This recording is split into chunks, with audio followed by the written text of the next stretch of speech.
महाकाल शिव की महिमा अपरंपार है।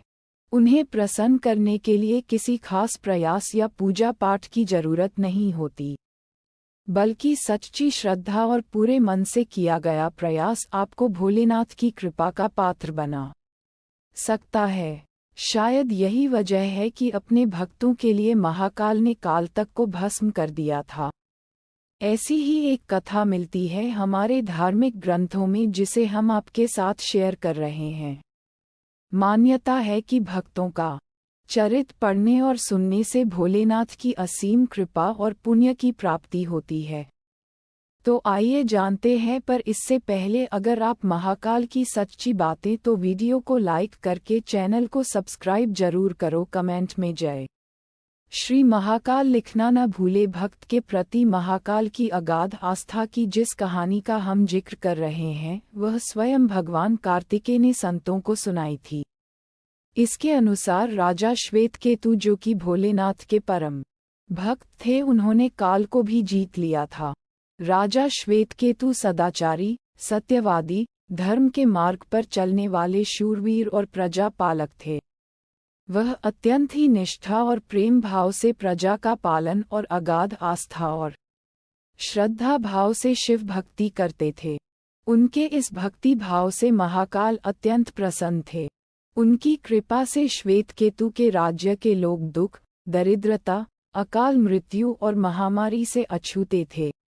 एक दिन जब राजा श्वेतकेतु का जीवन काल समाप्त होने को था और वह भोलेनाथ की आराधना में लीन थे, तब चित्रगुप्त ने यमराज से कहा कि राजा श्वेतकेतु की आयु अब पूरी हो चुकी है, अब उनके प्राण हरने का समय है। तब यमराज ने अपने दूतों को आज्ञा दी कि वे जाएं और श्वेतकेतु के प्राण हर लाएं। यमदूत राजा श्वेतकेतु के पास पहुंचे तो वह शिव मंदिर में थे। दूत बाहर ही खड़े हो गए। श्वेतकेतु गहरे ध्यान में थे। बहुत देर हो गई, न श्वेतकेतु का ध्यान टूटा न ये दूत हिले। दूत बिना अपना काम किए खड़े रहे।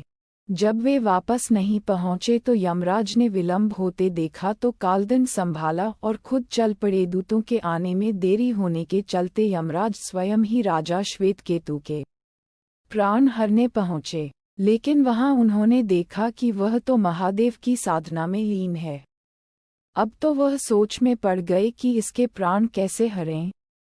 उन्होंने सोचा कि यह अभी पूरी तरह शिव पूजा में डूबा है।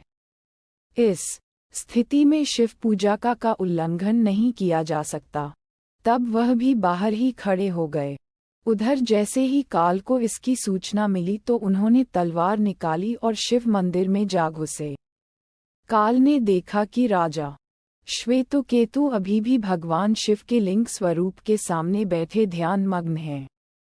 वह झपटकर आगे बढ़ा और जैसे ही उसने राजा श्वेतकेतु का सिर काटने के लिए तलवार उठाई, शिव ने अपना तीसरा नेत्र खोलकर काल की ओर देखा। भोलेनाथ का तीसरा नेत्र खुलते ही काल वहीं राजा श्वेतकेतु के सामने जलकर भस्म हो गया।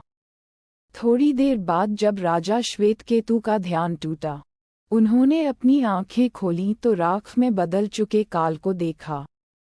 उन्हें चिंता हुई कि यह कौन है और क्या है। श्वेतकेतु ने भगवान शिव से पूछा, हे भोलेनाथ, ये किसकी राख है? इसे किसने और क्यों जलाया? तब भोलेनाथ ने बताया कि यह काल था जो कि तुम्हारे प्राण हरने आया था, राजा।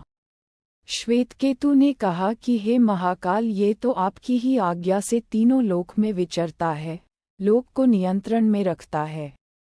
इसी के भय से तो लोग पुण्य कार्य करते हैं। आप इन्हें अतिशीघ्र जीवनदान दे दें। शिव जी की कृपा से काल जी उठा और उसने उठते ही श्वेतकेतु को अपने गले से लगाकर बोला, राजा, तुम जैसा तो तीनों लोकों में कोई नहीं है। तुमने तो अजेय काल को भी जीत लिया।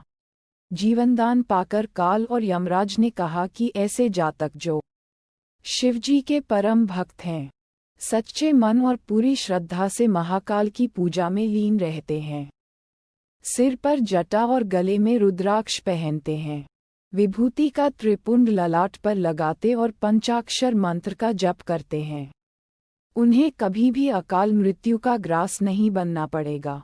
कथा के अनुसार इस आशीर्वाद के बाद श्वेतकेतु ने लंबे समय तक राज किया और फिर महाकाल की कृपा पाकर उनमें ही विलीन हो गए। जय श्री महाकाल। ये थी भगवान शिव के भक्त सत्यकेतु की कथा। अ फिल्म प्रोड्यूस्ड बाय माता अन्नपूर्णा प्रोडक्शन क्रिएशन शिव भक्त एंड पुरुषोत्तम कटारे। दोस्तों, अगर कहानी अच्छी लगी हो और आप महाकाल के सच्चे भक्त हो तो वीडियो को लाइक करें और कमेंट में जय श्री महाकाल लिखकर हमारे चैनल को सब्सक्राइब करके हमें सपोर्ट करें। जय श्री महाकाल मित्रों, मिलते हैं अगली वीडियो में।